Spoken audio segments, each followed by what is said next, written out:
Hello, I'm Jody Wolf, and you're watching Expoz. It is May 14, 2019, and it is 11:52 p.m. Birmingham.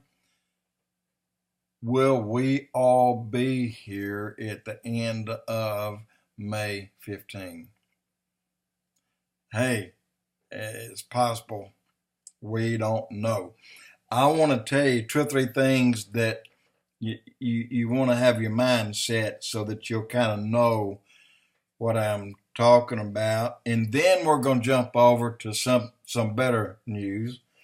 But many people who did not vote for Trump, they sure are happy with the book sales they're having. I don't know if you know that, but that is correct. Now, Bernie Sanders actually said, "Give me the government." Listen, he said this. He said, "And I will run you. I will be in charge."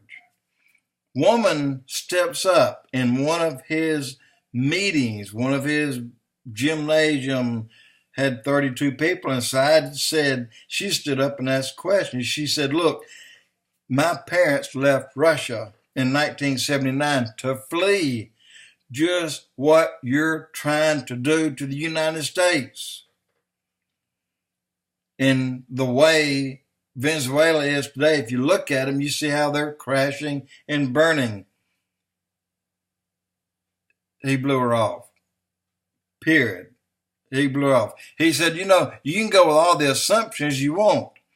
Well, guys, let me tell you what the word assumption means. Assumption is the word that means the mother of all screw-ups. But Sanders uses that word quite frequently. I got a story here. I want you to hear this, please. Now, in Matthew chapter 19, verse 16, and we're going to go down through 24. Please hear this. I know you will like it, and it's important. "And behold, one came and said to him, 'Good master, what good thing shall I do that I may have eternal life?' And Jesus said to him, 'Why you call me good? There's none good but one, that's God. But if thou wilt enter into life, keep the commandments.' He said unto him, which," Jesus said, "thou shalt do no murder, thou shalt not commit adultery, thou shalt not steal, thou shalt not bear false witness, and honor thy father and mother, and thou shalt love the neighbor as thyself." And then the young man I guess you can call it interruption, but he said unto Jesus, he said, "All these things I have kept from my youth. What lack I yet?" In other words, what else do I need to do? Jesus said to him, "If thou wilt be perfect, go and sell that thou hast, sell what you have, and give it to the poor. And then thou shalt have treasure in heaven, and come and follow me." Verse 22, "But when the young man heard that saying, he went away sorrowful, for he had great possessions." He did not want to sell them. He did not want to get rid of them.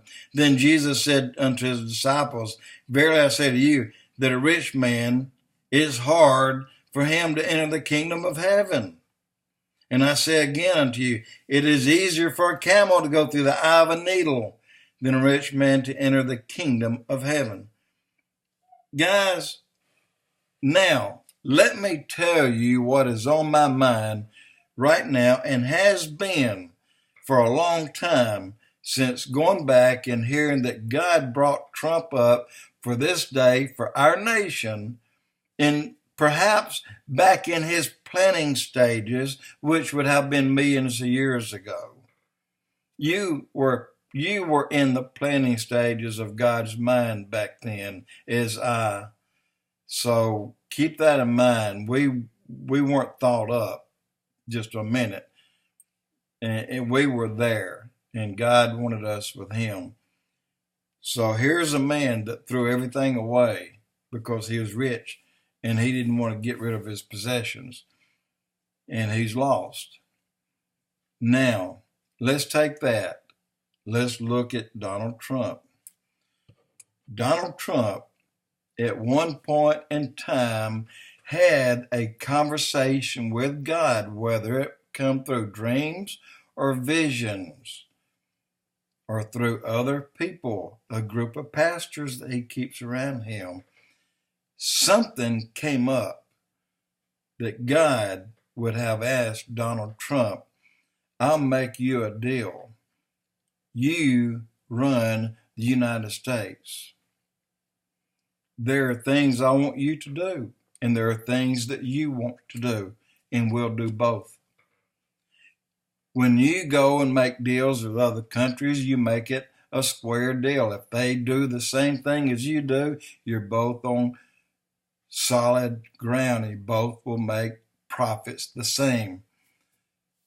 And you go on, and if you go in and you help this frailing nation like North Korea, then we'll do something with them. You know, Trump said that he has beautiful beaches there.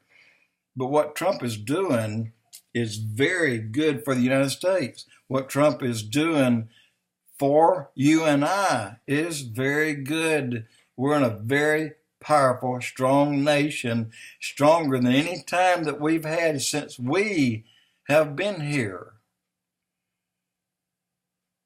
So my point is, don't you think at some point in time when God had his conversation with Donald Trump, he said, but I need to ask you one thing before we do this. And I'm just dreaming, okay?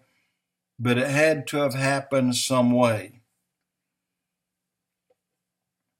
He had to have said to Trump, you're going to put all you have on the line, or you could lose it all. What do you want to do? Guys, Trump is our president because he chose you and I and this nation over his fortunes. Knowing that his fortunes could go away at any minute, he chose to stand with you and I in this nation and stand with and bring about fulfilled prophecies in Israel. I believe we have the man that's president in the United States, the best man that we'll ever see, because our time is short here, very short. Now, is it possible? You know, maybe we'll get through the 15th. We don't know. Maybe it'll be the 15th this time next year, 2020. We don't know. But you can bet one day we're going to disappear. We're going to go. And I believe that everyone will be very surprised when that day comes. Now, I have one more thing I want to share with you. This one is just got my heart a little bit ago. The devil saw me with my head down and thought he had won. He watched me with my head down and said, yep, I defeated this one, just like I'll defeat the rest of them. But something happened. When I said amen and raised my head up, Satan knew that he had just lost. Jody Wolf Expoz.